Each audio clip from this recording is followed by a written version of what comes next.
Shalom, queridos amigos.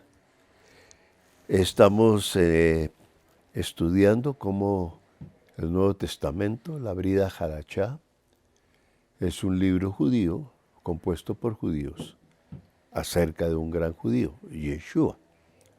Es sabido que en el Nuevo Testamento, en la Brida Hadachá, existen dos genealogías o listas de los nombres de los antepasados de Yeshua. La una es Mateo y la otra es Lucas.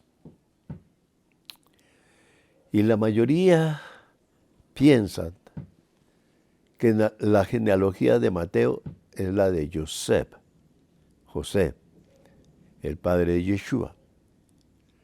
Y que la genealogía de Lucas es la de Miriam, María, la madre de Yeshua. Sin embargo, vamos hoy a estudiar un poco más Lucas. Y lo primero que vemos es que Lucas nunca dice que Miriam es descendiente de David, sino José. En otras palabras, que tanto la genealogía de Mateo como la de Lucas son genealogías de José, de Yosef. Nos proponemos entonces ahora mostrar cómo la genealogía en Lucas también es genealogía de José. Hemos afirmado cosas, pero ahora vamos a traer argumentos. O sea, el propósito de esta enseñanza es mostrar que José en Lucas es hijo de David. Empecemos con algunos ejemplos en Lucas, como en ambos libros, en Lucas y en Mateo, como en ambos libros, solo José, Yosef, es descrito como descendiente de David.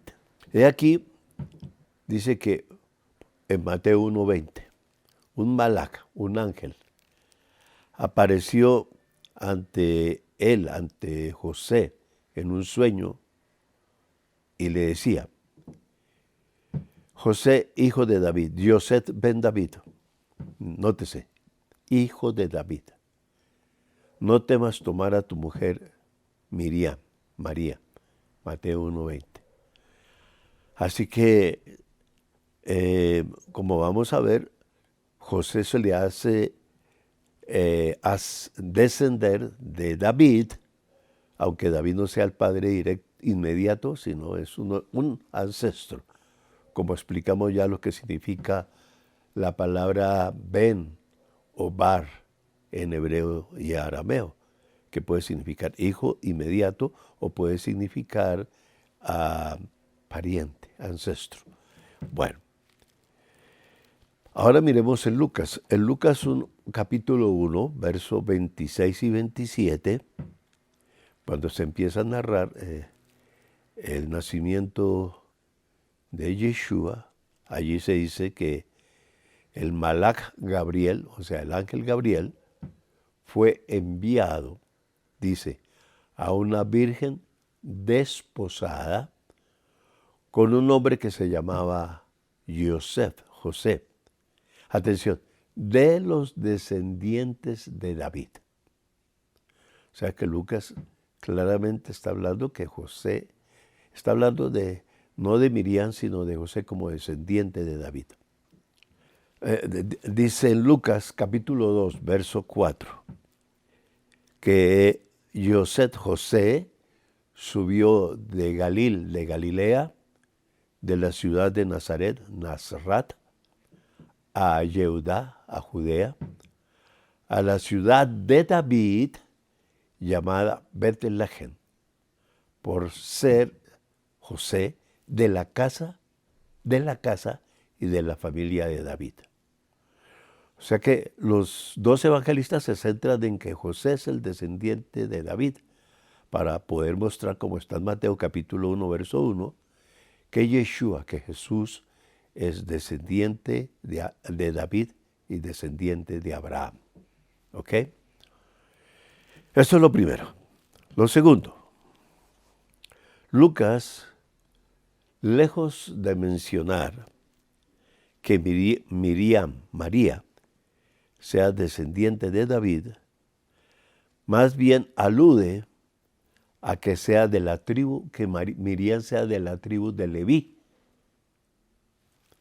pues claramente la describe como el parienta de Elisheba, vamos, Elizabeth o Isabel. Lucas capítulo 1, verso 36, dice en Lucas 1:5 que Elisheba, era mujer de las hijas de Aarón, o sea, descendiente de Aarón. Y ustedes saben que Aarón era sacerdote, el sumo sacerdote. ¿A qué viene eso? A que Elisheba es pariente de Miriam. Eso quiere decir pues que ambas eran de la misma tribu. Por otra parte, tercera razón, es muy raro encontrar genealogías maternas. Todas las genealogías son sobre hijos, no sobre hijas. Se puede citar quién es la madre, pero no se hace genealogía de la madre. Alguien me podría decir, es que Lucas relata más de María que Mateo. Eso es verdad. Pero eso no significa que la genealogía de Lucas pertenezca a María, a Miriam. El autor simplemente escribió en Lucas 3:23 lo siguiente: Yeshua tenía 30 años, atención, siendo hijo de José, según se calculó, y luego empieza a decir de quién era hijo José. Dice, de Elí, de Matat, etcétera, etcétera. Y ahí viene toda la descendencia dada por Lucas. Bien, entonces, aquí tenemos un problema.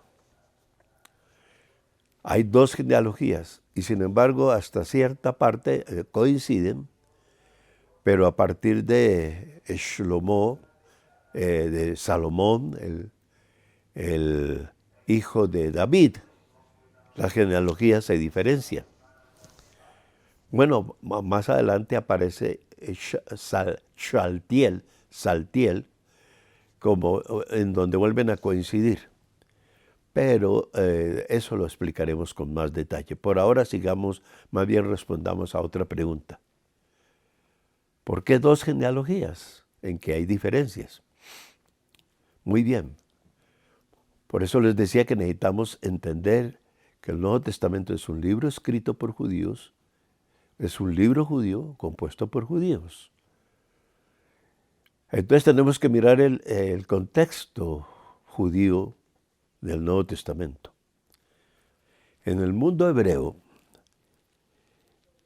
es algo que puede suceder que haya dos genealogías, teniendo presente que existe una ley llamada la ley del levirato, que usted va a encontrar en Deuteronomio, en Devarim, capítulo 25, versos 5 al 6, la cual ley estipula que si un esposo muere antes de engendrar hijos,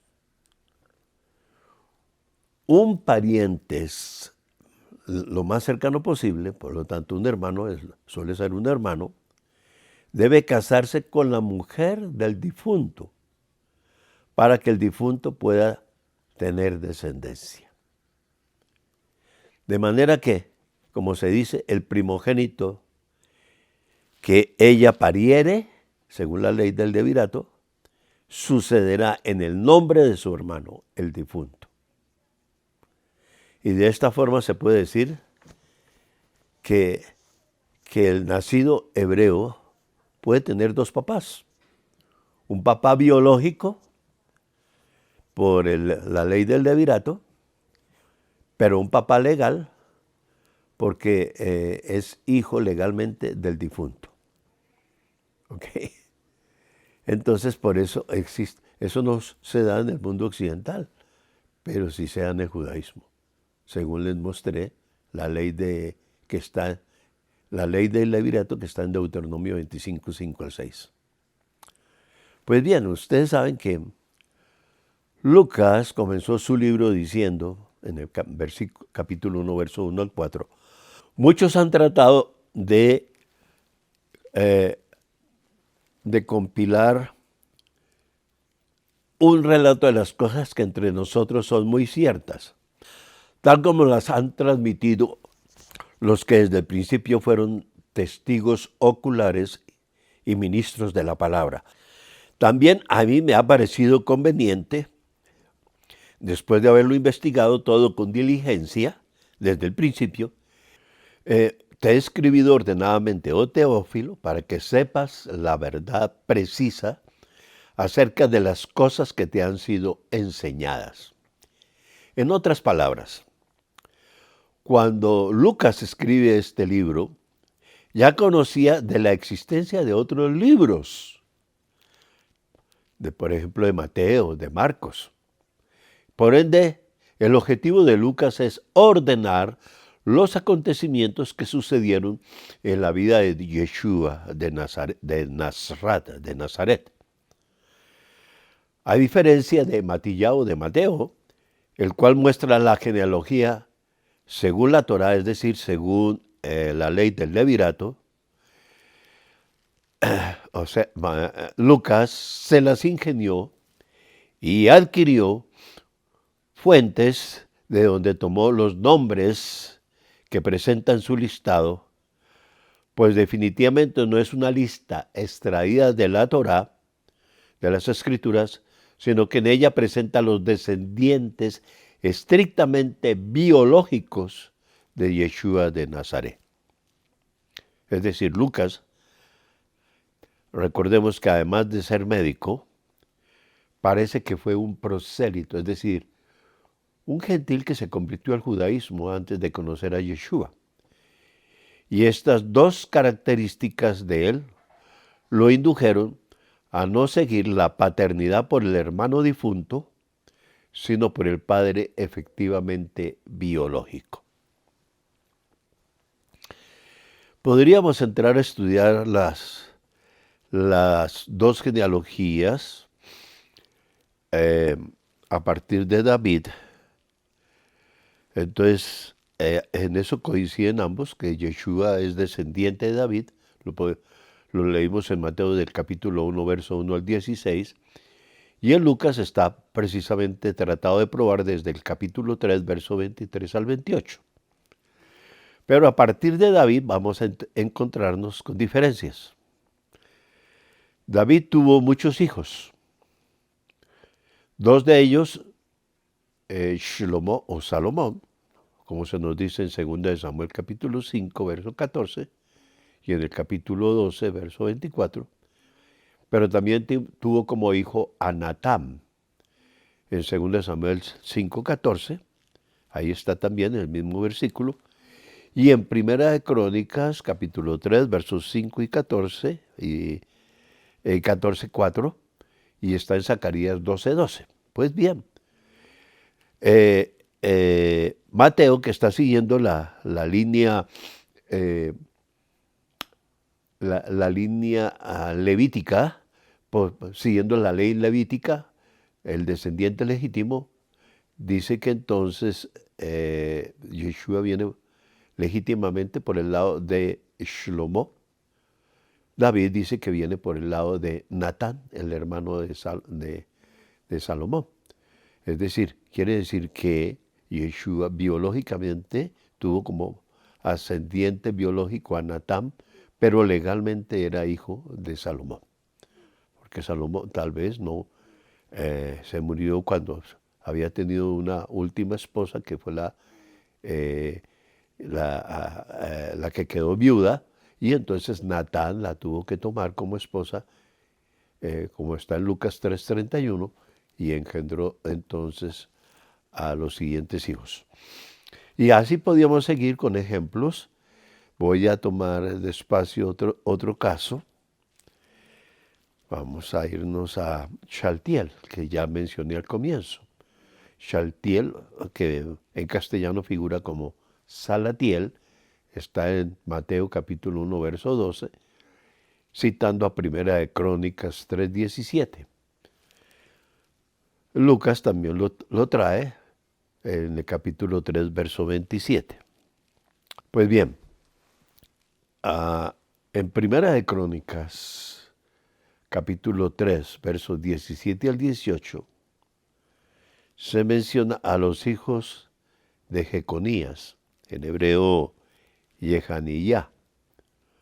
Dice así: los hijos de Jeconías, el cautivo, fueron Salatiel, su hijo, Malquiram, Pedadiah, Shenaxar, Yecamá, Oshama y Nedabiah. Nótese que de todos solo Salatiel es llamado su hijo.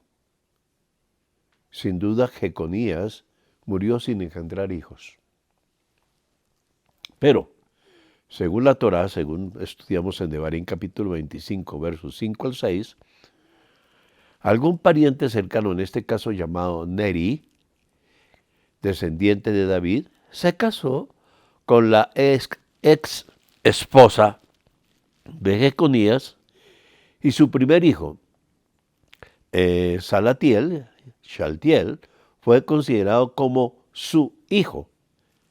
Neri es entonces el padre biológico de Salatiel, pero según la Torá, de Devarim 25, 5 al 6, Salatiel es el hijo legal de Jeconías, Yehaniyah. Ahí vamos viendo ese ejemplo.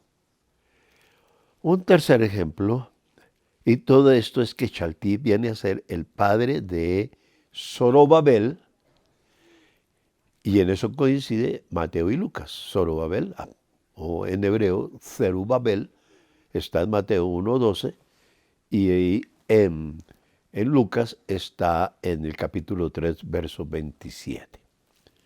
Bueno, ahora inmediatamente después de Zorobabel nos encontramos con otro caso.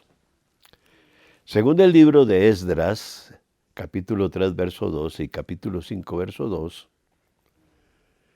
Nehemías, capítulo 12, verso 1, y el profeta Ageo, o Hagai en hebreo, capítulo 1, verso 1 y verso 12, y verso 14, capítulo 2, verso 2 y verso 23, Zorobabel es llamado hijo de Shaltiel, o sea, de Salatiel.